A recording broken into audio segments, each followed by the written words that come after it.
నిన్న భారతీయ జనతా పార్టీ కార్యాలయం మీద యూత్ కాంగ్రెస్ నేతలు దాడికి దిగేశారు.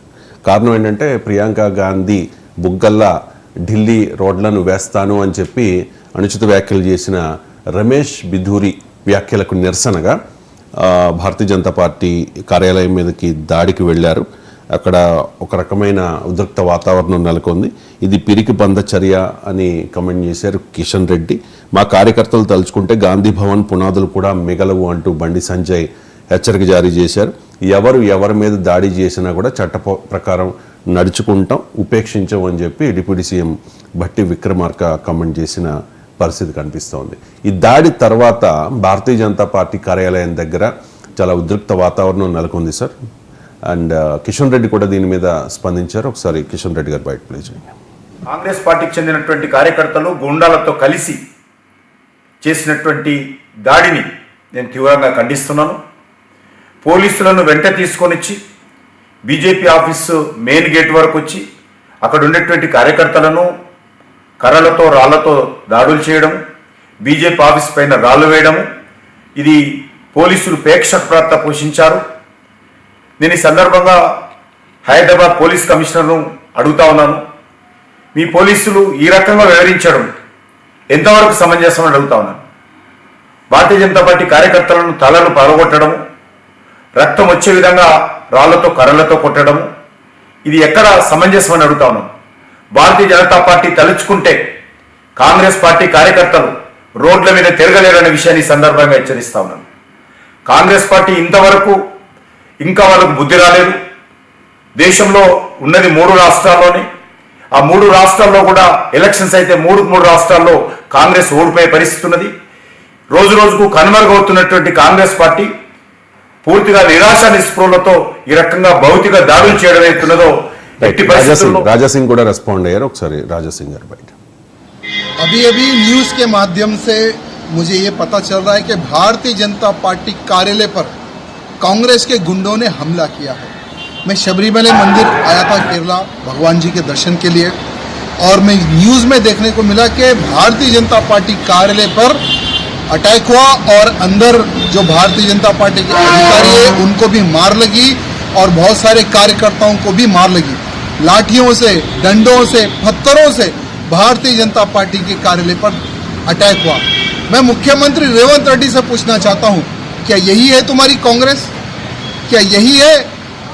क्या यही सिखाया जाता है कांग्रेस के कार्यकर्ताओं को कि एक पार्टी कार्यालय पर जाकर हमला करे, पार्टी कार्यकर्ता के लोगों को मारे, अधिकारियों पर हमला करे? क्या यही है कांग्रेस में? पूछना चाहता हूं.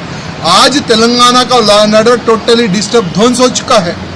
होम मिनिस्ट्री भी रेवंत रेड्डी तुम्हारे पास है ना, तो क्या कर रहे लॉ एंड ऑर्डर को? मैं पूछना चाहता हूँ रेवंत रेड्डी को.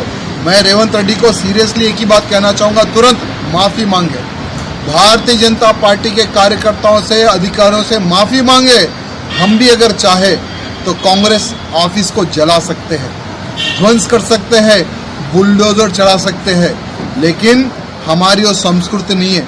अगर कोई व्यक्ति आपके कांग्रेस के नेता पर कोई किसी प्रकार का कोई कमेंट करता है, अगर आपको वो कमेंट सही नहीं लगता है तो उसका प्रोटेस्ट करने का एक तरीका होता है. तरीके से प्रोटेस्ट करो, ना कि हमला करके. अगर हमले की प्रथा को अगर शुरू करना चाहते हो तो हम भी तैयार हैं.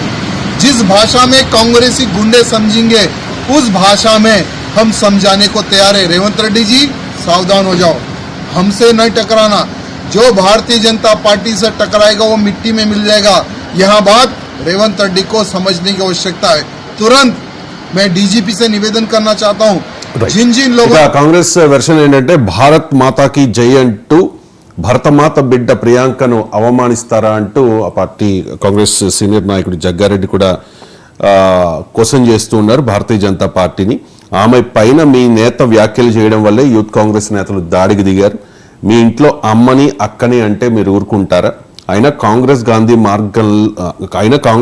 మార్గంలో నడుస్తుంది. మీ కార్యాలయం వద్ద మా వాళ్ళ నిరసనను టీపీసీసీ చీఫ్ ఖండించారు. కిషన్ రెడ్డి, బండి సంజయ్ మాత్రం బీజేపీ కార్యకర్తలను రెచ్చగొట్టారు అంటూ.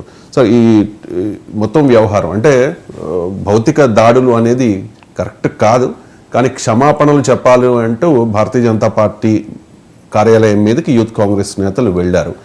అండ్ ఇక్కడ రేవంత్ రెడ్డి, మహేష్ కుమార్ గౌడ్, భట్టి విక్రమార్క లాంటి నేతలు కూడా చెప్తూ ఉన్నారు సార్, అంటే మేము ఇటువంటి వాటిని ప్రోత్సహించము, తప్పు ఎవరు చేసినా కూడా ఖచ్చితంగా చట్ట ప్రకారం చర్యలు తీసుకుంటామని భట్టి విక్రమార్క కూడా చెప్పిన పరిస్థితి. దీని మీద మీ కామెంట్? అంటే ఇప్పుడు భట్టి విక్రమార్క, మహేష్ కుమార్ గౌడే అంగీకరించారు. ఒక పార్టీ కార్యాలయం పైకి మరో పార్టీ కార్యకర్తలు వెళ్ళడాన్ని ఎవరమైనా నిర్బంధంగా ఖండించాలి. దీంట్లో ఏమీ డిస్ప్యూట్ లేదు. మీకు నిరసన తెలపచ్చు ఖచ్చితంగా. ఇప్పుడు కాంగ్రెస్ పార్టీ దాడిని ఖండిస్తున్న భారతీయ జనతా పార్టీ నాయకులు రెండింటికి సమాధానం చెప్పాలి. ఒకటి, ప్రియాంక గాంధీ పైన రమేష్ బిదూరి చేసిన వ్యాఖ్యల్ని సమర్థిస్తారా? రెండవది, కాంగ్రెస్ పార్టీ కార్యకర్తలు దాడి చేశాక తిరిగి బీజేపీ వాళ్ళు దాడి చేశారు గాంధీ భవన్ పైన. దాడి చేయడమే కాదు, ఇప్పుడు మూడో క్వశ్చన్, మేము తలుచుకుంటే గాంధీ భవన్ కాలబెడతామని రాజాసింగ్ అంటున్నాడు. మేము తలుచుకుంటే కాంగ్రెస్ ఆఫీస్ పునాదులే ఉండవని కిషన్ రెడ్డి అంటున్నాడు. ఈ మూడింటికి మరి ఇవి సరైనవా? అంటే ప్రియాంక గాంధీ పైన రమేష్ బిదూరి వ్యాఖ్యలు సరైనవా? అలాగే మేము తలుచుకుంటే తగలబెడతాం, కూల్చివేస్తాం, పునాదులే ఉండవు అన్నది సరైందా? అలాగే ఈ దాడి భౌతికంగా బీజేపీ కార్యకర్తలు వెళ్ళి కూడా గాంధీ భవన్ పైన దాడి చేశారు, మరి అది సరైందా? ఈ మూడింటిని కూడా ఖండించాలి కదా. అందువల్ల మనలాంటి వాళ్ళు అన్నిటినీ ఖండిస్తాం. రాజకీయ పార్టీలు ఇప్పుడు మహేష్ కుమార్ గౌడ్, భట్టి విక్రమార్క స్పష్టంగా యూత్ కాంగ్రెస్ కార్యకర్తలు చేసిన దాన్ని కూడా ఖండించారు. ఆ మేరకు మనం ఆహ్వానించాలి. ఇద్దరు కూడా ఖండించారు. అదే రీతిలో బీజేపీ కార్యకర్తల దాడిని కూడా మేము ఖండిస్తున్నాను బీజేపీ నాయకులు అనుంటే రాజకీయ నాయకత్వం ఒక మార్గం చూపేవారు.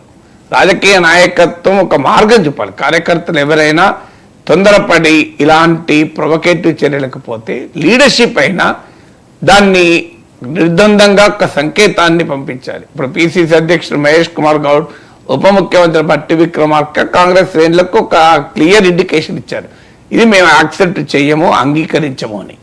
అలాగే భారతీయ జనతా పార్టీ నాయకులకు కూడా ఇవ్వాలి, ఇలాంటి దాడులు మేము అంగీకరించమని. కానీ మేము పునాదులు లేకుండా చేస్తాం, మేము తగలబెడతాం అన్న తర్వాత ఇంకా ఎక్కువ రెచ్చిపోరా బీజేపీ కార్యకర్తలు. సో అందువల్ల డెఫినెట్గా ఫస్ట్ ప్రొవకేషన్ యూత్ కాంగ్రెస్ నుంచి వచ్చిన మాట నిజం. దాడి విషయంలో రమేష్ బిదూరి వ్యాఖ్యలు ఢిల్లీలో చేశారు, తెలంగాణలో చేసిన వ్యాఖ్యలు కాదు, ఎక్కడ చేసినా ఆ వ్యాఖ్యలు తప్పే. ఆ వ్యాఖ్యల పైన ప్రొటెస్ట్ తెలపడానికి చాలా మెథడ్స్ ఉంటాయి. డెఫినెట్గా ప్రొటెస్ట్ తెలపడానికి ఇందిరా పార్క్ దగ్గర మనకు ధర్నా చౌక్ ఉంది, అక్కడ ప్రొటెస్ట్ చేయొచ్చు. మీరు ఎక్కడైనా ప్రొటెస్ట్ చేయొచ్చు. అధికార పార్టీ వాళ్ళు ప్రొటెస్ట్ చేయాలంటే ప్లేస్లకు కరువు లేదు, పర్మిషన్లకు కరువు లేదు. మరి వెళ్ళి బీజేపీ ఆఫీసు మీదపై నేను ప్రొటెస్ట్ చేస్తాను ఏ పార్టీ ఊరుకుంటారు?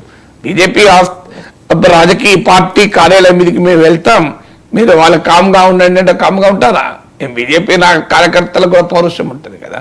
అందువల్ల ఈ యొక్క పార్టీ ఆఫీసు పైన మరో పార్టీ దాడి చేయడం అనేది ఎవరికి కూడా మానోపలి ఉండదు, ఎవరైనా దాడి చేయగలుగుతారు. ఇప్పుడు గాంధీ భవన్ పైన బీజేపీ వాళ్ళు దాడి చేశారు, మళ్ళీ బీజేపీ వాళ్ళు కాంగ్రెస్ వాళ్ళు బీజేపీ ఆఫీసు దాడి చేస్తారు. దీన్ని అంగీకరిస్తామా? అందులో కాంగ్రెస్ పార్టీ అధికారంలో ఉంది కనుక మరింత ఎక్కువ బాధ్యత కూడా ఉంటుంది. ఎందుకంటే ప్రభుత్వానికి బాధ్యత ఉంటుంది, శాంతి భద్రతని కూడా కాపాడాలి, లా అండ్ ఆర్డర్ కూడా కాపాడాల్సిన బాధ్యత ఉంటుంది కనుక డెఫినెట్గా మోర్ రెస్పాన్సిబిలిటీ కూడా ఉంటుంది రూలింగ్ పార్టీగా. అందువల్ల అందుకే ఫస్ట్ స్టేట్మెంటే యూత్ కాంగ్రెస్ కార్యకర్తలు బీజేపీ ఆఫీస్ పైకి వెళ్ళడాన్ని ఖండించాల్సిందే. అది ఆల్రెడీ భట్టి విక్రమార్క, మహేష్ కుమార్ గౌడ్ ఖండించాక నాగేశ్వర్ ఖండించడా? ఇక నెక్స్ట్ క్వశ్చన్ ఏమొస్తుంది? మళ్ళీ దానికి కౌంటర్గా బీజేపీ కార్యకర్తలు వెళ్ళి కాంగ్రెస్ ఆఫీస్ దాడి చేశారు. అక్కడితో ఆగకుండా మేము తలుచుకుంటే కాలబెడతాం, మేము తలుచుకుంటే పునాదు లేకుండా వేస్తాం, మేము తలుచుకుంటే ఇచ్చేస్తాం, అది చేస్తాం అంటే దాన్ని ఎలా సమర్థిస్తాం? అందువల్ల ఈ రాజకీయ పార్టీలకు ఎవరి అభిప్రాయాలు వాళ్ళు చెప్పుకునే స్వేచ్ఛ రాజ్యాంగం కల్పించింది. ప్రజల ముందు నిరసన తెలిపే అవకాశం ఉంది. డెఫినెట్గా ప్రియాంక గాంధీ పైన చేసిన వ్యాఖ్యలు చాలా అభ్యంతరకరం. ఈ వ్యాఖ్యలు ఎక్స్పోజ్ చేసే క్రమంలో ఎక్స్పోజ్ చేస్తేనే కాంగ్రెస్ పార్టీ లాభం. ఇలా బీజేపీ ఆఫీసు దాడి చేస్తే రాజకీయంగా ఏం లాభం? పొలిటికల్గా ఆలోచించినా కూడా మీరు వెళ్ళి మాకు 10,000 మంది మహిళలతో ఒక నిరసన తెలపండి. ప్రియాంక గాంధీకి సౌహార్దత పలుకుతూ రమేష్ బిదూరి భారతీయ జనతా పార్టీని ఎక్స్పోజ్ చేస్తూ 10,000 మంది మహిళలతో కాంగ్రెస్ పార్టీ పెద్ద ర్యాలీ చేయండి. ప్రజల్లో ఏ రకమైన ప్రభావం ఉంటుందో చూడండి. మన ఆడబిడ్డ పైన ఈ రకంగా బీజేపీ నాయకుడు వ్యాఖ్యానించాడు, ఇది మనం అంగీకరించుదామా? ప్రియాంక గాంధీ చెక్కిళ్ళ గురించి, బుగ్గల గురించి కామెంట్ చేశాడు. ఆఖరికి అతీషి ఫాదర్ మార్చారని చెప్పి చేశారు. దీన్ని అంగీకరిద్దామా అంటే ఆడవాళ్ళ పట్ల ఇంత చౌకగా ఎందుకు మాట్లాడుతున్నారు అని కనుక ఒక 5,000 మంది మహిళలతో కనుక కాంగ్రెస్ పార్టీ కూడా మహిళా విభాగం ఉంది కదా. సో కాంగ్రెస్ పార్టీ మహిళా విభాగం పిలిపించి 5,000 మందితో 10,000 మందితో పెద్ద ధర్నా చేసి ఇంకెక్కువ రాజకీయ ప్రభావం ఉంటుంది కదా. ఇలా 20 మంది 30 మంది వెళ్ళి దాడి చేస్తే ఏం రాజకీయ ప్రభావం ఉంటుంది? 30 మంది 20 మంది తలుచుకుంటే ఎవరిపైనా దాడి చేయొచ్చు, ఏముంది? ఏ పార్టీ ఆఫీస్ పైన దాడి చేస్తారు, పెద్ద బ్రహ్మవిద్య కాదు. సమాజ్వాదీ పార్టీ వాళ్ళు కూడా దాడి చేయొచ్చు బీజేపీ ఆఫీస్ మీద. 20 మంది దాడి చేయడానికి పెద్ద మొబిలైజేషన్ అవసరం లేదు, పలుకుబడి అవసరం లేదు కదా. అందువల్ల ఎవరు కూడా దాడుల సంస్కృతిని యాక్సెప్ట్ చేయకూడదు. రాజకీయాల్లో ఒక నిరసన తెలిపే పద్ధతి ఉంటుంది. ఈవెన్ ఒక పొలిటికల్ పార్టీ ఒక పని చేస్తుంది అంటే దాని ప్రభావం కూడా ప్రజలపైన ఎలా ఉంటుంది? ఇప్పుడు ఏమవుతుంది, ఈ దాడి వల్ల ప్రియాంక గాంధీని అన్న మాట పక్కకు పోతుంది, ప్రతి దాడి జరుగుతుంది. ఏం సాధించినట్టు కాంగ్రెస్ పార్టీ? ఏం లాభం పొందినట్లు? ఇప్పుడు ప్రియాంక గాంధీ పైన అంత నీచంగా బీజేపీ సీనియర్ నాయకుడు, మాజీ ఎంపీ, ఇప్పుడు ఎమ్మెల్యే క్యాండిడేట్, ముఖ్యమంత్రి పైన ఆయన మాట్లాడింది బీజేపీని ఎక్స్పోజ్ చేస్తారు, కాంగ్రెస్కు ఉపయోగపడేది కదా. అది వదిలేశారు కాబట్టి ప్రియాంక గాంధీని ఏమన్నాడు అన్నది ఇప్పుడు ఇష్యూ కాదు. ఇష్యూ ప్రతి దాడి BJP office, Congress office. So మొత్తం పొలిటికల్ డిస్కోర్స్, పబ్లిక్ డిస్కోర్స్ మారిపోయింది కదా. అంటే తమకు అనుకూలమైన పబ్లిక్ డిస్కోర్స్ కాంగ్రెస్ పార్టీ కార్యకర్తలు ఈ దాడి ద్వారా తమకు అనుకూలం కాని పబ్లిక్ డిస్కోర్స్గా మార్చుకున్నారు కదా. అందువల్ల అది పొలిటికల్గా కూడా తెలివైన పని అవుతుందా? అందువల్ల రాజకీయ పార్టీలు వార్తల్లో రావడానికి పనులు చేయకూడదు. ఆవేశాలకు పోయారు, మా యూత్ కాంగ్రెస్ వాళ్ళు ఆవేశపడ్డారు అంటే ఆవేశపడడానికి నాయకత్వం, ఆవేశపడితే నాయకత్వం ఎట్లా అవుతుంది? ఆలోచిస్తే నాయకత్వం అవుతుంది కదా. అందువల్ల ఖచ్చితంగా అధికార పార్టీ దాన్ని ఎక్స్పోజ్ చేసే పద్ధతిలో ఎక్స్పోజ్ చేయకపోవడం వల్ల పొలిటికల్గా వాళ్ళే నష్టపోతారు. Right sir.